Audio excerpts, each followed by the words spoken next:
बोलो देवनारायण भगवान की, बोलो देवनारायण भगवान की।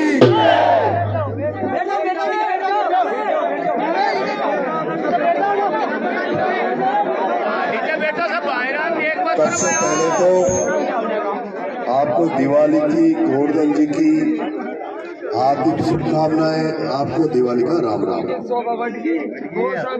अरसद गांव के सभी पंच पटेलों, युवा साथियों, मेरी माताओं, आपको मेरा नमस्कार, आपको मेरा प्रणाम।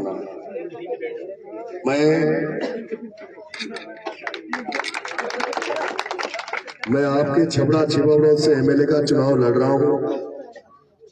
पार्टी से मैंने टिकट मांगा था, लेकिन पार्टी के हालात आप जानते हो।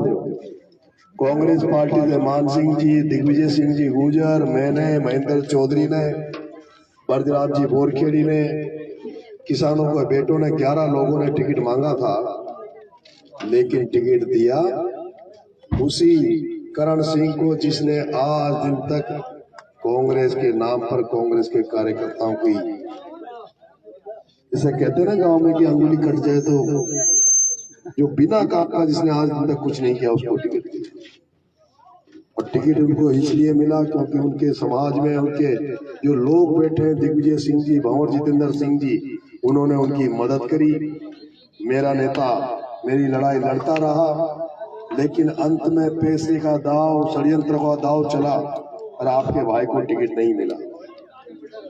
भारतीय जनता पार्टी के हालात आपके सबके सामने है कि एक ही व्यक्ति 6 बार एमएलए बना, वो बाप एमएलए बना, और उसके बावजूद भी टिकट मिलने के बाद प्रताप सिंह जी सिंघवी साहब कहते हैं कि उनसे जब पूछा कि आप क्या करोगे, तो उन्होंने कहा कि छबड़ा छिबड़ों की ये हालात खराब है या पिछड़ा हुआ है, इसका विकास करूंगा। तो जो 6 बार एमएलए रह लिया, पिताजी एमएलए रह लिए, 70 साल से परिवार का राज है, उसके बाद भी वो विकास नहीं कर पाए, बिजली की समस्या को दूर नहीं कर पाए, गांव में सड़क नहीं बनवा पाए, बीमा के पैसे किसानों को नहीं दिलवा पाए, मंडियों की हालत को सुधार नहीं पाए, थर्मल चौकी, थर्मल अडानी की जो पावर प्लांट है उसमें यूपी, बिहार, उत्तर प्रदेश के लड़के आके नौकरी कर रहे हैं, और छबड़ा छिबावड़ों के युवा सड़कों पे बेरोजगार ढूंढ रहे हैं। मेरे प्यारे भाइयों, आप सब सोशल मीडिया जानते हो, सोशल मीडिया देखते हो, जहां एक तरफ पद पाने के लिए, टिकट पाने के लिए लोग स्वाभिमान को बेच के इधर उधर धोखे देते रहते। करण सिंह राठौर, जिसकी भाया से नहीं बनती थी, भाया के जा पैर पकड़े, और आपके भाई को भी कहा था कि आप सचिन पायलट को इतना मत करो, सचिन पायलट को कुछ दिन के लिए छोड़ दो, डोटासरा के पैर छू के आ जाओ, अशोक गहलोत से मिल लो, आपको भी टिकट मिल जाएगा। मैंने कहा मेरे लिए टिकट बड़ा नहीं है, मेरे लिए सचिन पायलट है। सचिन पायलट से मेरा सामाजिक रिश्ता है, सचिन पायलट से मेरा सौहार्द का रिश्ता है, सचिन पायलट से मेरा गुजर मीणा एकता का रिश्ता है। मैं सचिन पायलट को नहीं छोड़ूंगा, चाहे मुझे टिकट मिले या ना मिले।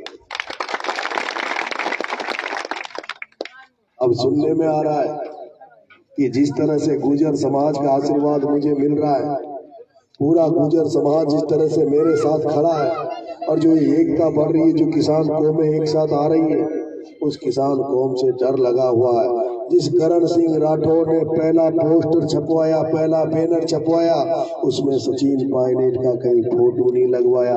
आपको पता है खड़गे यहाँ आया था 12 में, उस समय भी इस करण सिंह ने बड़ा सा फोटो भाया का दिया था, लेकिन पायलट साहब का फोटो उसमें नहीं लगाया था। आप देख रहे हो, ना प्रमोद जैन भाया ने पायलट साहब का फोटो लगाया, ना पाना चंद्र ने फोटो पायलट साहब का लगाया, क्योंकि ये तो स्वार्थ की राजनीति करते हैं।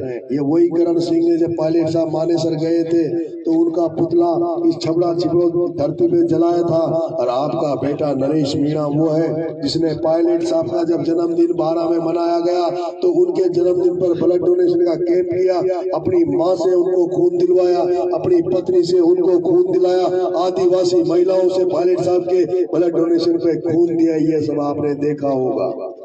मैं वो व्यक्ति हूँ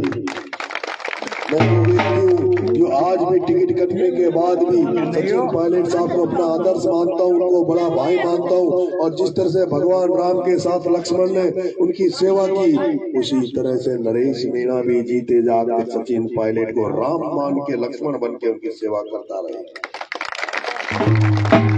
मेरे प्यारे भाइयों, समस्याएं तो आप जो मेरे को समस्या बताने की आपको जरूरत नहीं है। जब आपका घर का एमएलए बन जाएगा, आपका जब घर का विधायक बन जाएगा, तो ये तो मेरा फर्ज है कि आपकी कोई समस्या होगी तो उसको दूर करने का काम आपका भाई नरेश करेगा। आपका भाई आपकी समस्या को दूर करने का काम नरेश करेगा। और आपने देखा होगा कि किस तरह से आपके भाई ने जब बिजली की समस्या आ रही थी तो किस तरह से बिजली वालों को ठीक कर दिया। जब बीमा के पैसे नहीं मिल रहे थे तो किस तरह से ट्रैक्टर को लेके रेलवे ट्रैक पे चढ़ गया। या तो राजस्थान की राजनीति में कर्नल किरोड़ी लाल जी भैंसला ने रेल रोकी थी, या आपके बेटे ने किसानों के लिए छबड़ा में रेल रोकी। अगर आपने मुझे मजबूती दी, आपने मुझे एमएलए बनाया, तो मैं आपको विश्वास देके जा रहा हूँ, विश्वास देता हूँ कि आज के बाद 3 तारीख को रिजल्ट आने के बाद किसी भी किसान को रात के समय खेतों में पाणत करने नहीं जाने देगा। आपको रात के समय खेतों में पाणत करने नहीं जाने दूंगा। जो बिजली विभाग जो लाइट देगा वो दिन में देगा। अगर रात में देने का प्रयास किया तो अय्यन जयन एक्शन ऐसी को भी मैं घर में रजाई ओढ़ के सोने नहीं दूंगा। आपने आपके बेटे की ताकत तो पिछले 2-3 महीने में देख ही ली होगी। आपका बेटा आपसे कहना चाहता है, ये जो थर्मल पावर प्लांट अडानी का कवाई में लग रहा है, छबड़ा में जो पावर प्लांट लग रहा है, और जहां हमारे बच्चे, हमारे युवा, हमारे छात्र जो बेचारे जिनको सरकारी नौकरी नहीं मिल रही, जिन्होंने ITI कर रखी है, जिन्होंने पॉलिटेक्निक कर रखी है, और जो डिग्रियां लेके इधर उधर भटक रहे हैं, जिनका मन है कि हमें छबड़ा थर्मल में नौकरी मिले, हमें कवाई के थर्मल में नौकरी मिले। आपका भाई कहना चाहता है, आप सब हजारों युवाओं को लेके दोनों थर्मलों के गेट पे बैठ जाऊंगा, उनसे कह दूंगा अब इसमें केवल नौकरी करेंगे तो सबसे पहले छबड़ा छिपा बड़ौद के युवा नौकरी करेंगे। वो जो बाहर के बेटे उनको तुरंत प्रभाव से यहाँ से भगाया जाए।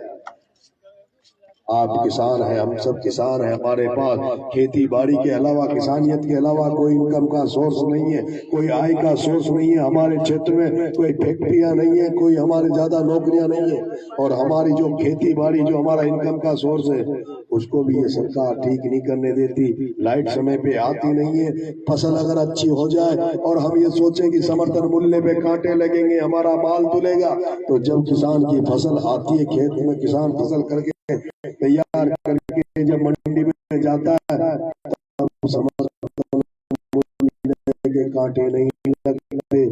समर्थन मूल्य के कांटे तो जब लगते हैं जब किसान पूरा माल बेच चुका होता है, और जब माल का बेच चुका होता है उसके बाद समर्थन मूल्य में कांटे लगते हैं, ताकि आगे व्यापारी को फायदा मिले।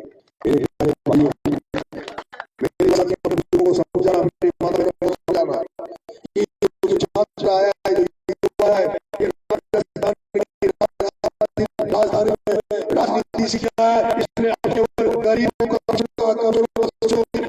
किया है, बांटने का काम किया है। अगर ये एमएलए बनेगा तो गांव में रहने वाले लोगों को, किसानों की समस्या को दूर करने का प्रयास करेगा, क्योंकि खुद भी किसान के घर में पैदा हुआ इस तरह से गाँव है, इसी तरह मेरा गाँव है।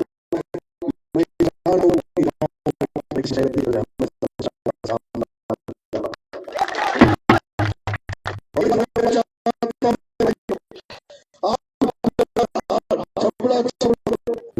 बेटा एमएलए अगर आप 3 तारीख को पूरे चारों कलेक्टर रिपोर्ट बाद में होगी, 1 लाख 2 लाख 5 लाख आदमी वहां इकट्ठे रहेंगे। बनने वाला एमएलए हो या बनने वाला एमएलए हो या छबड़ा से 12 से बनने वाला एमएलए हो या छबड़ा से प्रताप सिंह ये आपके नारे लगाएंगे, ये पार्टियों के नारे लगाएंगे। कोई बीजेपी का तो भूख का नारा लगाएगा, वसुंधरा का नारा लगाएगा, कोई कांग्रेस का तो पंजे का नारा लगाएगा, का नारा लगाएगा। लेकिन आपका बेटा अगर चुनाव जीता तो पोलिंग से निकल